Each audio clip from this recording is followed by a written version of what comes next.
तर मला तर फार साधारणपणे शिक्षण, पर्यटन, शेतकरी, मत्स्य व्यवसाय, महिला, राज्यांना कर्ज देणं, दळणवळण सुधारणं, विमानाचं दळणवळण सुधारणं, रेल्वेचं दळणवळण सुधारणं, अशा अनेक गोष्टींवर जे आहे फोकस करण्यात आलेला आहे.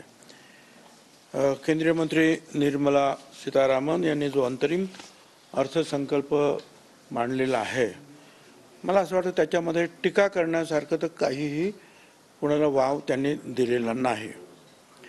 एक तर इन्कम टॅक्समध्ये सुद्धा स्लॅबमध्ये किंवा कोणा वाढ केलेली नाही, किंवा 7 लाखपर्यंत ज्याचं उत्पन्न आहे त्याला करमुक्त करण्यात आलेलं आहे. त्याच्यानंतर कॉर्पोरेट टॅक्स सुद्धा 22% खाली आणण्यात आलेला आहे.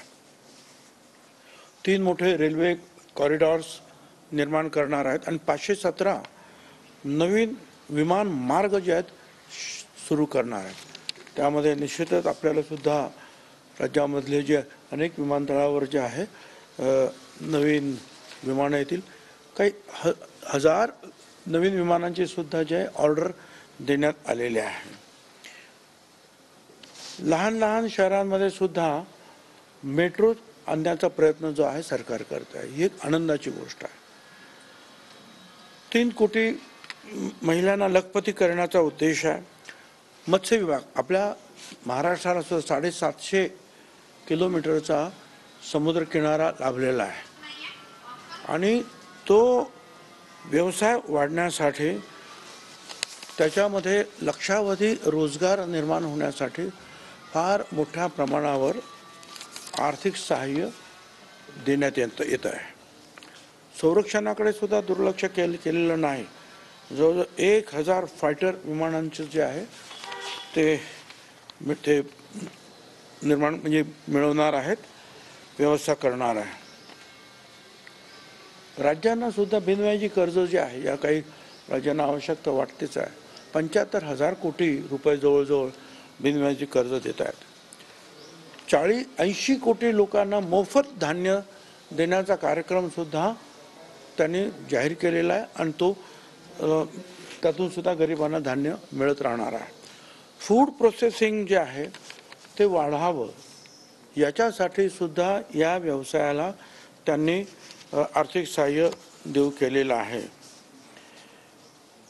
4 कोटी शेतकऱ्यांना पीक विमा अंतर्गत जो आहे फायदा देण्यासाठी ते काम करत आहेत. शिक्षणाच्या बाबतीमध्ये 3000 ITI निर्माण करून 35 लाख तरुणांना त्यातून जे आहे हे व्यावसायिक शिक्षण जे आहे उपलब्ध करून देत आहेत.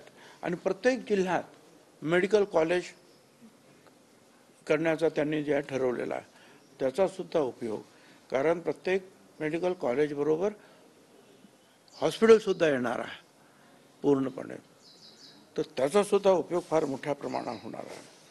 पर्यटनाच्या बाबतीमध्ये सुद्धा त्यांनी पाहिलेलं की हे जे आहे पेट्रोल डिझेल हे व्हेकल्स वाढत आहेत, गाड्या वाढत आहेत, त्याच्यामुळे सुद्धा पर्यटन प्रदूषण वाढतं आहे. म्हणून इलेक्ट्रिक वाहनं जे आहेत त्याचा वापर वाढावा, यासाठी सुद्धा त्यांनी जे सवलत द्यायचं ठरवलेलं आहे. तरुणांना सक्षमीकरण करण्यासाठी जे कर्ज द्यायचं त्याच्यात 22 लाख कोटी रुपये जे आहे त्यांनी कर्ज देण्याचं ठरवलेलं आहे. त्याच्यामुळे ज्या तरुणांना उद्योग करायचा आहे, उद्योगात पदार्पण करायचं आहे, त्यांच्या दृष्टीने सुद्धा जे आहे मोठी घोषणा आहे.